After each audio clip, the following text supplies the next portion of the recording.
Think how easy that is for you. If you tell Mr. Story to pilot the Blue Star, he'll have to do it, won't he? He might turn me down. He couldn't. You're his manager, don't you see? And that's the only thing that'll put me in solid with your dad. At present, yes. Now, you go find Mr. Story and command him to fly the Blue Star. I know he'll refuse. Well, if he refuses, resign. Understand? Resign. Tell Robert Story, if he knows what's good for him, to come here immediately. Yes, ma'am. Thank you.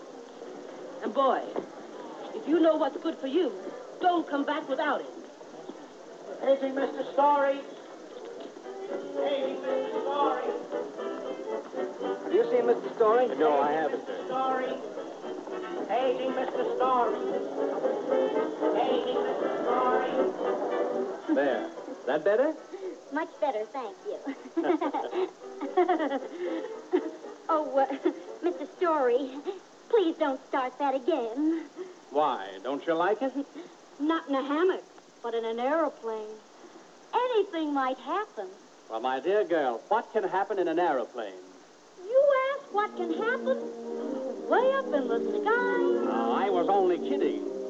Just because I'm shy. Well, please don't mind yours truly. Well, what shall I do? Oh, tell me of your exploits. Ah, please don't ask me to. But telling me will give me such a thrill. Well, all right. I don't want to, but I will. Oh, good. I've been an aviator in wars you've never heard of, and I've come out on top. My hero. My deeds of daring bravery I never speak a word of, 'cause I hate talking shop.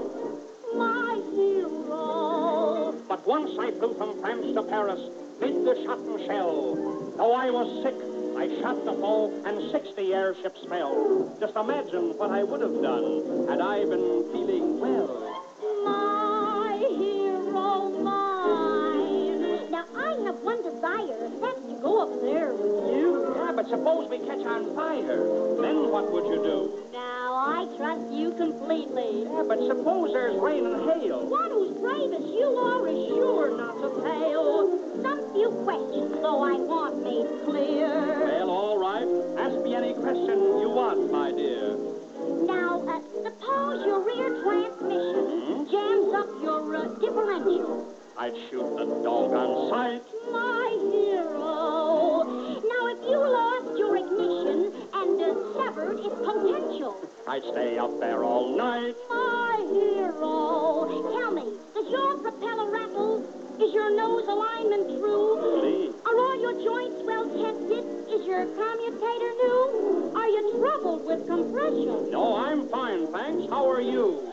My hero, mine. Paging Mr. Story.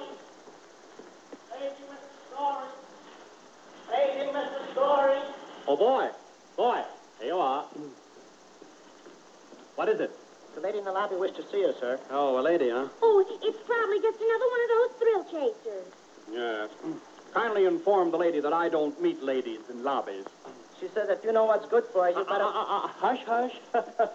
You'll pardon me. I'll be back in just 3 or 4 jiffies. Oh, now look, I've been trying to get you alone all evening, and just when I... That's all right. I'll be right back.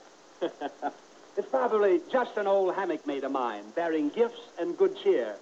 Auf Wiedersehen, Fraulein. Lead on, boy.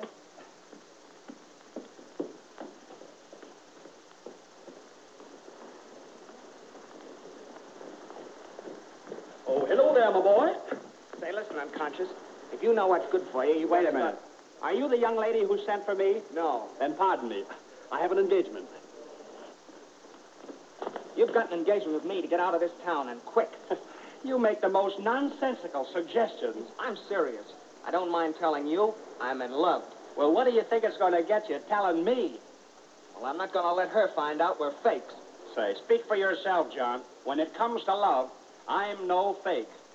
You realize there's a big air race here Saturday? Sure. I'm staying over for it. Oh, yeah? Mm-hmm. Do you realize they expect you to fly one of the planes? Well, what of it? I've never been in one, so how can I fly one? They'll find you out. Oh, no. Oh, no. They'll never find me out. I'm too good a liar. Say, the lady say... Yes. Lead on, my boy. Lead on. Do big things, Lane. Big things.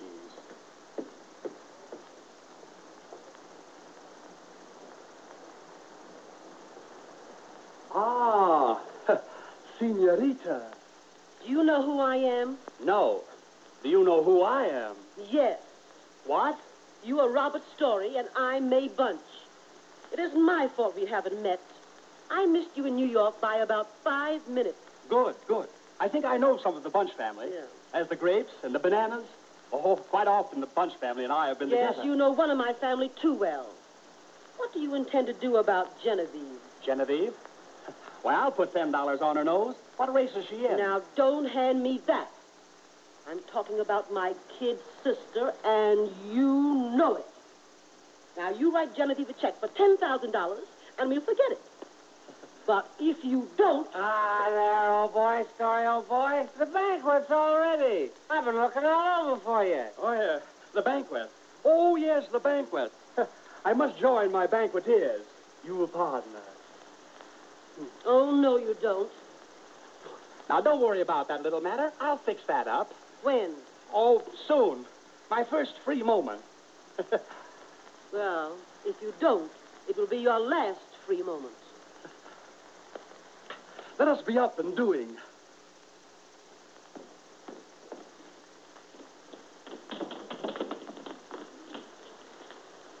I wouldn't play around with that baby much. I don't intend to. She came down here to kill a man. You have the most uneven floors. Lane, I think we're going to take that little trip we were talking about. What? I say Mr. Story, have a good time? It wasn't dull. An old hammock made? No, no. Her sister.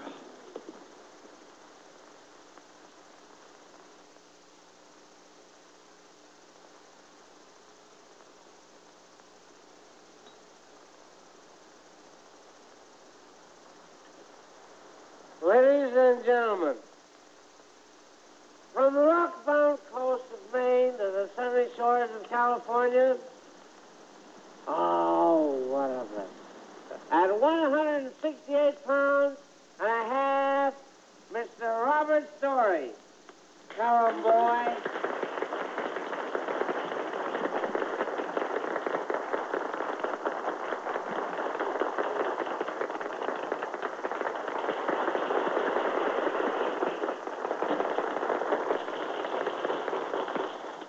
Ladies and gentlemen, this is the biggest moment of my career. I wonder if you would like to hear the story of how a pair of pajamas saved my life when I was attached to the 94th Squadron at Chateau Thierry. So many people have asked me how it came that Eddie Rickenbacker got one more plane in the war than I. Me. Than me. I. You know, Eddie got 98 planes and I got 97. That's why he got more publicity in the war than I. Me. Than me. I and Eddie came into the ninth inning just before the armistice, neck and neck.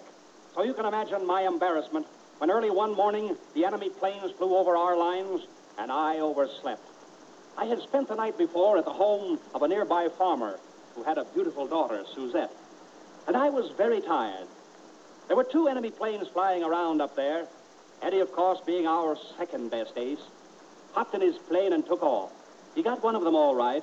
The other one banged a big hole through Eddie's wing, and Eddie had to come down. My orderly came running for me. I threw a coat on over my pajamas, leaped in my plane, and was off. Those pajamas, ladies and gentlemen, came from Paris. Beautiful they were, too. I can see them now. Big, bright, yellow sunflowers all over them. I could read by those pajamas. Well, this other fellow and I... Me. Me and him start puffing away at one another, when all of a sudden my plane, the Nancy Lee, burst into flames. It was pretty ticklish business up there, 20,000 feet in a burning plane, but I was equal to it. I drove my plane alongside of his, threw off my coat, crawled out of the wing of my plane, and prepared to leap to his plane. You can imagine, ladies and gentlemen, what I was thinking of. Your neck? My mother. Then the big moment came. I leaped. Just as our planes came close together, my hands touched the other plane. I held on, up, over the side, into the plane. A big burly fella confronts me. I struggle with him. I grab him by the throat. Like this. I grab him. I struggle, and I push him back and back and back. And then slowly, with one brutal shove, I topple him out. It was war, ladies. A man's war.